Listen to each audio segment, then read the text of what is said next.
Welcome to Telugu education depths YouTube channel. Friends, వాళ్ళ వీడియోలో నేను మీతో డిస్కస్ అవుతున్న టాపిక్ ఏంటంటే తెలంగాణ పాలిసెట్ 2025కి సంబంధించి ఏవైతే మనకు రిజల్ట్స్ వచ్చి ర్యాంక్స్ అయితే వచ్చాయి కదా, ఇలా వచ్చిన ర్యాంక్స్ ఏది బెస్ట్ ర్యాంకు అంటే ఏది ఇంకా మంచిగా ర్యాంక్ రావాల్సిందే, అంటే ఎంత ర్యాంక్ వరకు బెస్ట్ ర్యాంక్స్, ఇంకా ఎంత ర్యాంకు పైన వచ్చిందంటే మంచిగా వచ్చిండే, ఇవన్నీ కూడా వీడియోలో అయితే తెలుసుకుందాం.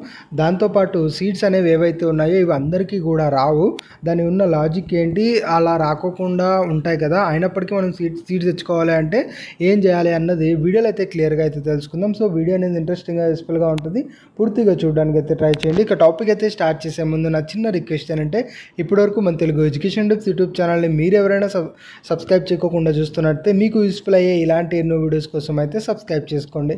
ఫ్రెండ్స్, ఇక టాపిక్లోకి వచ్చేసినట్టయితే మెయిన్గా మనకు ఈ యొక్క ఏదైతే రిజల్ట్స్ వచ్చి ర్యాంక్స్ అయితే వచ్చాయి కదా, ఇక్కడ ఏవైతే ర్యాంక్స్ వచ్చాయో డెఫినెట్గా ఈ ర్యాంక్స్ అన్నవి ఒక సర్టైన్ వరకు మంచిగా అనిపిస్తాయి, బట్ ఇంకా నెక్స్ట్ వెళ్ళే కొద్దీ ఇంకా బెటర్ వచ్చింటే ర్యాంక్స్ బాగుండు అని అనిపిస్తాయి. అది ఎంత ర్యాంక్ వరకు అన్నది ఇప్పుడు గమనిద్దాం. ఫ్రెండ్స్, ఇక్కడ మోస్ట్లీ పాలిసెట్ నుంచి రాస్తున్నారు అంటే అందరూ కూడా గవర్నమెంట్ కాలేజ్కి ఏమైతే చేస్తారు, ఎందుకంటే గవర్నమెంట్ కాలేజ్లో ఫీజు తక్కువ అని కావచ్చు, ఫెసిలిటీస్ బాగుంటాయని కావచ్చు, డెఫినెట్గా గవర్నమెంట్ కాలేజ్కి ఏం చేస్తారు. బట్ ఇప్పుడు మనం ఓవరాల్గా అయితే 2024లో మనం ఓవరాల్గా అసలు గవర్నమెంట్ కాలేజెస్లో సీట్స్ ఏదైతే జనరల్ కేటగిరీలో వచ్చి ఉంటాయో, జనరల్ కేటగిరీలో వచ్చినప్పుడు ఎంత లాస్ట్ ర్యాంక్ వరకు అయితే వచ్చి ఉందో అవి బెస్ట్ ర్యాంక్స్గా మనం అయితే చెప్పచ్చు. దానికంటే పైన ఏవైతే ర్యాంక్స్ వచ్చి ఉంటాయో వీళ్ళు ఇంకొంచెం బెటర్గా ర్యాంక్ వచ్చిందంటే బాగుండే అని కూడా మనకైతే అర్థమవుతుంది. ఇప్పుడు దీన్ని కొంచెం సింప్లిఫైగా నేనైతే చెప్తాను, కేర్ఫుల్గా అయితే వినండి. ఫ్రెండ్స్, ఇప్పుడు నేను ఎక్స్పెక్ట్ చేయడం ఏంటి అంటే ఫస్ట్ నుంచి ఎవరికైతే 10K బిలో ర్యాంక్స్ అయితే వచ్చాయో వీళ్ళవి బెస్ట్ ర్యాంక్స్ అయితే నేనైతే చెప్తాను. అంటే best ranks in the sense ఈ 10K కంటే బిలో ర్యాంక్ ఎవరికైతే వచ్చి ఉందో వీళ్ళు మ్యాక్సిమం వాళ్ళు అనుకున్న కాలేజీలో సీట్ తెచ్చుకోవడానికి ఛాన్సెస్ అనేవి మనకు చాలా అంటే చాలా హైగా అయితే ఉంటాయి. సో ఎవరికైనా మీలో వీడియో చూసిన వాళ్ళకి 10,000 కంటే ర్యాంక్ బిలో వచ్చిందంటే డెఫినెట్గా మీరు అర్థం చేసుకోండి మీకు బెస్ట్ ర్యాంక్ అయితే వచ్చింది. మీరు వెబ్ ఆప్షన్స్ కనుక క్లియర్గా ఇచ్చారు అంటే ఖచ్చితంగా మీరు అనుకున్న కాలేజీలో సీట్ అనేది రావడానికి ఛాన్సెస్ అనేది ఎక్కువగా ఉంటాయి. సో ఈ 10,000 కంటే పైన మనకి ఎవరికైతే ర్యాంక్స్ వచ్చి ఉంటాయో వీళ్ళు మేబీ ఇంకొంచెం ట్రై చేసి ఉంటే బాగుండే అని నాకైతే అనిపించింది. అయినప్పటికీ కూడా మీరు వెబ్ ఆప్షన్స్ క్లియర్గా ఇచ్చారనుకోండి, మనకి ఇక్కడ కూడా 50-50 ఛాన్సెస్లో మీరు అనుకున్న కాలేజీలో సీట్ రావడానికి ఛాన్సెస్ అనేవి మనకైతే ఉన్నాయి. సో కాబట్టి నా ఎక్స్పెక్టేషన్ ప్రకారం 10,000 కంటే బిలో వచ్చిన వాళ్ళకి వాళ్ళు అనుకున్న కాలేజీలో సీట్ రావడం అయితే జరుగుతుందని చెప్పి నేనైతే బిలీవ్ చేస్తున్నాను. కాబట్టి 10,000 కంటే బిలో ఎవరైతే ర్యాంక్స్ ఉన్నాయో ఇవి బెస్ట్ ర్యాంక్స్గా నేనైతే అనుకుంటున్నాను. ఇక రెండవది ఏంటి అంటే ఎవరైతే మనకు పాలిసెట్కి అప్లై చేసి క్వాలిఫై అయ్యారో వాళ్ళందరికీ కూడా మనకు సీట్స్ అన్నది రాదు. ఇది మెయిన్గా అందరూ నోటెడ్ అయితే చేసుకోండి. ఎందుకు రాదు అన్నది మనం గమనించినట్టయితే ఇక్కడ పాలిసెట్లో ఓవరాల్గా మనకు 60,000 సీట్స్ అయితే ఉన్నాయి, 60 or 64,000 సంథింగ్ అలా మనకు సీట్స్ అయితే ఉన్నాయి.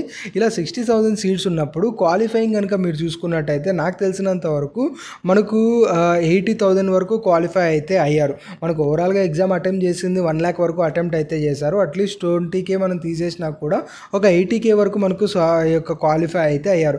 ఇక్కడ 80K మెంబర్స్ క్వాలిఫై అయ్యారు, కానీ ఉన్న అవైలబుల్ సీట్స్ వచ్చేటప్పటికి 60K మాత్రమే.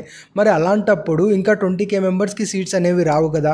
సో అందుకని చెప్తున్నా, ఎవరైతే పాలిసెట్లో క్వాలిఫై అయ్యారో వాళ్ళందరికీ కూడా సీట్స్ వస్తాయని హోప్ అయితే పెట్టుకోకండి. మోస్ట్లీ ఇక్కడ ఎలా ఉంటుంది అంటే నెక్స్ట్ ఏదైతే మీకు వెబ్ ఆప్షన్స్ అనే ప్రాసెస్ ఉంటుందో ఈ వెబ్ ఆప్షన్స్ మీరు ఎంత యాక్యురేట్గా ఇస్తారో వాటి మీదనే మీకు సీట్ అనేది వస్తుందా లేదా అన్నది డిపెండ్ అయి ఉంటుంది. నార్మల్గా మనం ఎలా పడితే అలా వెబ్ ఆప్షన్స్ అయితే ఇవ్వచ్చు, ఇచ్చినప్పటికీ మనకేంటంటే కొన్నిసార్లు మన ర్యాంక్ బెస్ట్గా ఉండి లేదంటే మనకు కొంచెం లక్ ఉన్నట్టయితే మనకు సీట్ అనేది రావడం జరుగుతుంది, లేదు అంటే సీట్ అనేది రాకోకుండా ఉండే ఛాన్సెస్ మనకైతే ఉంటాయి. సో అందుకని వెబ్ ఆప్షన్స్ ఇవ్వడం చాలా చాలా ఇంపార్టెంట్. అందులోనూ ఒక ఆర్డర్గా సిస్టమేటిక్గా ఒక లాజిక్ ప్రకారంగా ఇవ్వడం అనేది మరీ ఇంపార్టెంట్. సో వెబ్ ఆప్షన్స్ ఎలా ఇవ్వాలి లాజికల్గా అన్నది నేను మీకు ప్రాక్టికల్గా ఎక్స్ప్లెయిన్ చేస్తూ కూడా కమింగ్ వీడియోస్ అయితే ఉంటాయి. అందులోనూ వెబ్ ఆప్షన్స్ రిలేటెడ్గా పార్ట్ 1, పార్ట్ 2, పార్ట్ 3, పార్ట్ 4 అని 4 వీడియోస్ అయితే వస్తాయి. దయచేసి ఆ వీడియోస్ ఎవ్వరూ కూడా మిస్ అయితే అవ్వకండి. ఎందుకంటే ఆ వీడియోస్ చూసి మీరు వెబ్ ఆప్షన్స్ ఇచ్చినారంటే మ్యాక్సిమం మీరు అనుకున్న కాలేజీలో మీకు సీట్ రావడం అయితే జరుగుతుంది. సో కాబట్టి కేర్ఫుల్గా అయితే ఉండండి, వెబ్ ఆప్షన్స్ ఎలా పడితే అలా ఇవ్వకండి. ఎందుకంటే అవైలబుల్ సీట్స్ కంటే పోటీ పడుతున్న క్యాండిడేట్స్ ఎక్కువ మంది ఉన్నారు కాబట్టి కేర్ఫుల్గా మీరు వెబ్ ఆప్షన్స్ అయితే ఇవ్వండి. ఇంకొక చిన్న ఇన్ఫర్మేషన్ ఏంటంటే మనకు ఫర్దర్గా జాబ్ అప్డేట్స్ రిలేటెడ్గా కావచ్చు, ఇంకా దీని రిలేటెడ్గా కమ్యూనికేషన్కి సంబంధించి మనకు వాట్సాప్ అండ్ టెలిగ్రామ్ ఛానల్ అయితే ఉన్నాయి. అందులో నేను ఇంపార్టెంట్ ఇన్ఫర్మేషన్స్ అయితే షేర్ చేస్తూ ఉంటాను. వాటికి సంబంధించిన లింక్ అనేది డిస్క్రిప్షన్ డిస్క్రిప్షన్లో ఉంది, ఒకసారి అయితే విజిట్ చేయండి. పాసిబుల్ అయినట్టయితే జాయిన్ అయితే ఉండి ఫర్దర్గా మీకు ఫ్యూచర్లో కూడా చాలా హెల్ప్ అవుతుంది. ఇది ఫ్రెండ్స్ మెయిన్గా వీడియోలో తెలుసుకున్నది. వీడియో నచ్చినట్లయితే లైక్ చేయండి. మరి ముఖ్యంగా మన తెలుగు ఎడ్యుకేషన్ టిప్స్ యూట్యూబ్ ఛానల్ని మీరు ఎవరైనా సబ్స్క్రైబ్ చేయకుండా చూస్తున్నట్లయితే మీకు యూస్ఫుల్ అయ్యే ఇలాంటి వీడియోస్ కోసం అయితే సబ్స్క్రైబ్ చేసుకోండి.